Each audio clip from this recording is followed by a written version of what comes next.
Bonjour, on va parler de la force des bras et notamment des dessous de bras.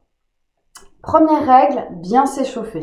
Debout, on engage les poignets, les épaules.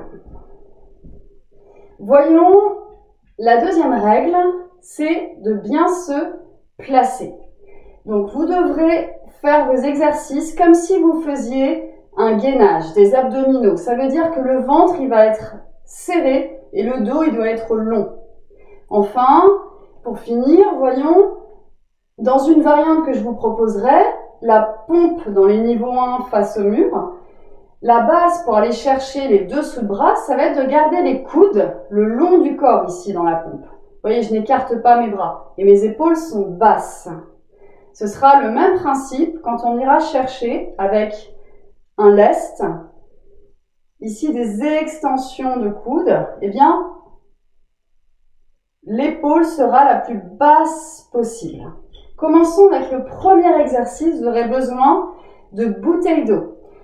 Alors, ici, les premiers niveaux, je vous propose 50 centilitres, 50 grammes dans chaque, 50 grammes, que dis-je, 500 grammes, pardon.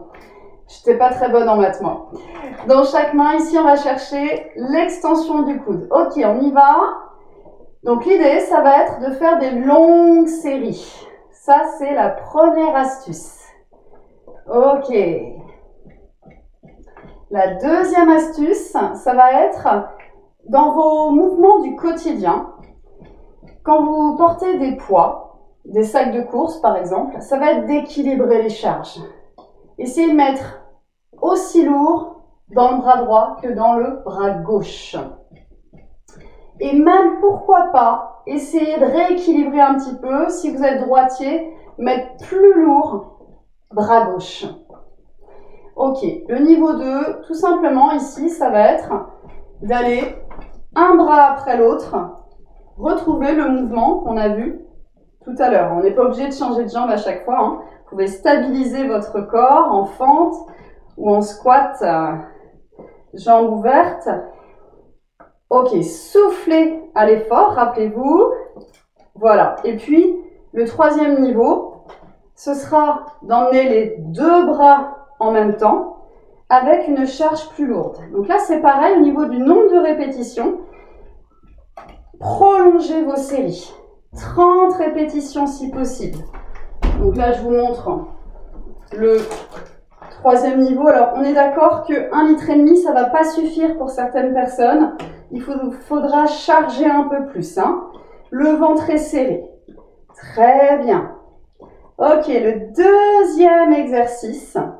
Vous aurez besoin d'une chaise. On sera sur la pompe. Je vais commencer par vous montrer le niveau intermédiaire. Donc la pompe qui peut se faire soit avec une chaise, soit face à un banc par exemple. Mais quelque chose d'assez bas pour descendre votre poids de corps. Ici, je peux le faire jambes tendues ou avec les genoux au sol. Ok, les coudes, rappelez-vous, ils vont partir dans l'axe du corps. Et je vais inspirer pour descendre. Et je vais souffler pour monter. Je peux le pratiquer genoux au sol ou bien jambes tendues. Attention, le bas du dos, il ne creuse pas. Très bien. Et si c'est trop dur, vous le faites face au mur. Rappelez-vous, je vous l'ai déjà proposé dans une autre vidéo, le circuit.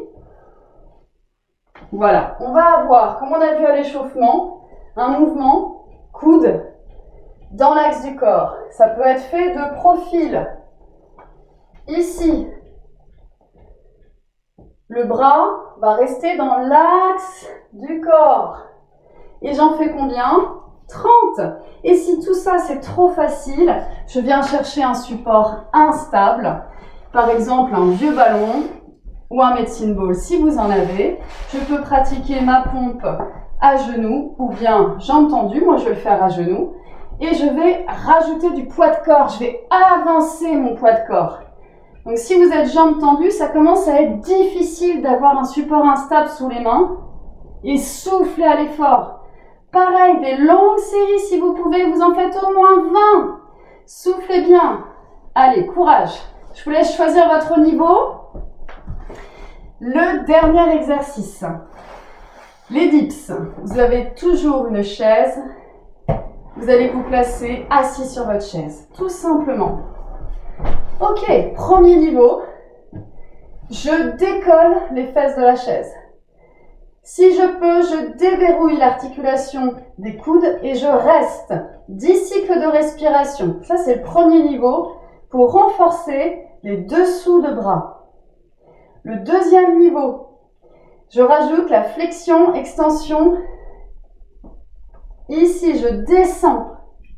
Ce sont mes bras qui me font descendre. Attention, je ne veux pas avoir les fesses qui montent et descendent par l'action du bassin et l'appui des pieds dans le sol. Non, ce sont les bras qui font descendre le reste de mon corps. Pareil, au moins 20.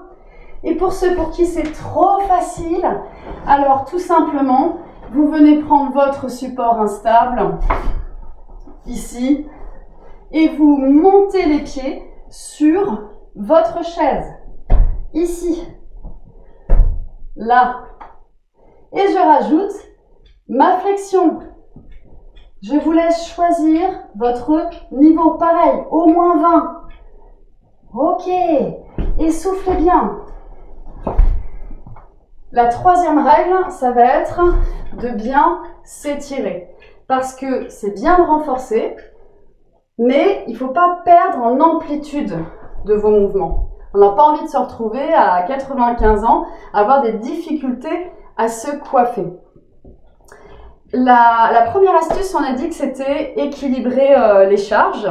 La deuxième astuce, c'est tout simplement qu'on n'a pas besoin de beaucoup de matériel pour renforcer les bras. Une chaise, un mur.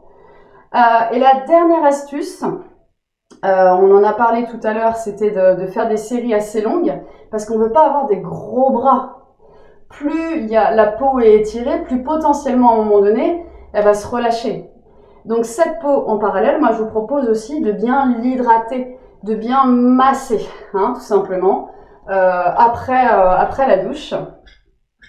On a vu les 3 exercices avec les 3 niveaux de difficulté, les 3 règles, bien s'échauffer, bien se placer et bien s'étirer. Et c'est justement la vidéo suivante sur laquelle je vous attends pour réguler les problématiques, les troubles musculo-squelettiques autour des bras, des coudes, des épaules, des cervicalgies, sur les postures prolongées assises ou au travail face à l'ordinateur.